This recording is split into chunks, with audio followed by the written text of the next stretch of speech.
Hello and welcome to Fisher's Class Notes, Unit 1, Section 3, Episode 4. Today we're going to focus more in North Carolina and what was going on in our colony while everything else was going on up in Boston that we talked about in our last episode. We're going to continue to talk about solitary neglect. We're going to talk a little bit more about the General Assembly. And then in North Carolina, we're going to focus on Edmund Fanning, the Regulator Movement, Governor Tryon, tyranny, the Battle of Alamance, and treason. By the end of this episode, there are 4 things I want you to understand. 1, after the French and Indian War, Britain decided they no longer wanted to let the colonists be so independent. They wanted more control. They wanted to stop the solitary neglect. 2, the royal governors in all the colonies tried to pass laws to gain more control, to stop the illegal trades or smuggling and things like that going on. And 3, colonists resented that loss of freedom. They liked the solitary neglect. That's what they were used to. They liked being independent. And specifically in North Carolina, they resisted laws. We've seen this over and over again with Culpeper's Rebellion and Carey's Rebellion. They resisted these laws that made them either stop smuggling or recognize the Church of England or pay what they considered to be unfair taxes. So remember, we talked a little bit about the Lords Proprietors. They were the 8 guys who tried to control from afar the colonies of North Carolina and South Carolina that at the time were one colony, and the colonists, particularly North Carolina, rebelled in 1677. That was Culpeper's Rebellion. They were basically angry about the trade regulations, the Navigation Acts, and they liked this idea of being kind of left alone. Britain wanted more control, especially when they needed to raise taxes and try to stop smuggling with the French, who had been their enemy, and sometimes the British, but also the Dutch and other people the colonists were trading with illegally. They passed the Tea Act, which controlled trade, and they also passed the Stamp Act, which taxed the colonists individually. That's what the colonists were so angry about. Because remember, they see the colonists as supporting their system of mercantilism, this idea of just making all this money.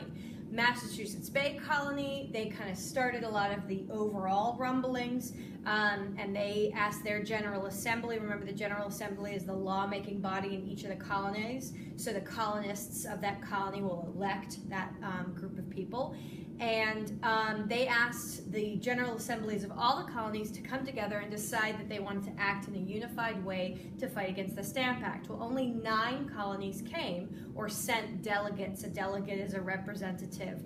And the delegates, the 9 colonies who did come, they decided 3 things. Number 1, they did owe allegiance to Great Britain. They were proud to be British. 2, they should be given the same rights. They were, after all, British subjects. And part of those rights was the right to be represented in your government. So therefore, 3, the colonists felt like they shouldn't have to pay individual taxes without their consent or representation, that they didn't have representation in Parliament. And of course, Parliament views this as treason, the idea of betraying your country, or in this case, Great Britain. So, meanwhile in North Carolina, at the same time that the Stamp Act is going on, in fact, the exact same year in 1765, a new royal governor is appointed, Governor Tryon. Now, he had been a military hero, particularly in the French and Indian War, except he was fighting back in what is France. He was fighting in France. He actually got wounded while fighting, so he was a war hero of the 7 Years' War. So he's a military hero, military guy. Of course, this means that he believes in order. He believes in obedience. He believes in following the chain of command. And he seems like the perfect guy to be sent to one of these colonies and put them in order. So he is sent to North Carolina. He becomes the royal governor of North Carolina. And he views all this protest against the Stamp Act as treason. In fact, he doesn't allow the North Carolina colonies to even send a delegate. That's why they are one of the 4 colonies that did not send a delegate to the Stamp Act Congress. However, he did think that it was kind of unfair, and he even thought about paying the taxes for his colonists. to kind of keep them happy, but at the same time not allow them to behave in a manner that he considered treasonous or violating or protesting the government. He also passed 4 major reforms to make the colony follow more strict commands and be under tighter control. Number 1, he moved the capital of North Carolina, officially named it New Bern, which is in the tidewater of North Carolina, and he used taxpayer money to build a pretty huge palace, pretty much for himself, but for the government of North Carolina. 2, he named the official Church of North Carolina the Anglican Church, or Church of England. Of course, this is going to upset people. We already fought in 1712 in Carey's Rebellion against that, 1711, excuse me. And he appointed a bunch of his friends to high positions, people that were loyal to him. That's where we enter Edmund Fanning, who we later decide we don't like.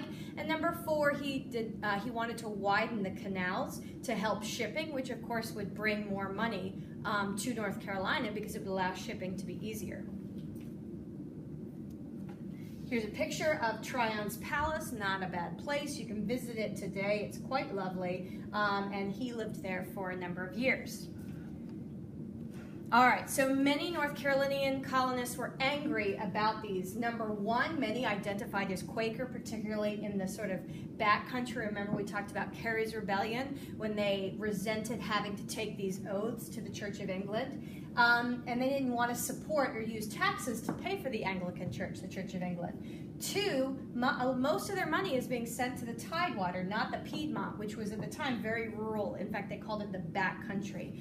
And 3, they were angry that some of these tax collectors were maybe charging them more than they should, were corrupt, particularly like this guy, Edmund Fanning. So a group of protesters, they demanded what they called honest regulations, and they were called the Regulators because they wanted better regulations. So they're known as the Regulators. And one of the major guys is Herman Husband, who is a Quaker. So he's going to, protest a lot of these movements, particularly anything that he feels is unfair towards the poor. The Regulators did send written petitions to Governor Tryon. So they first tried to do something peacefully, but they were ignored.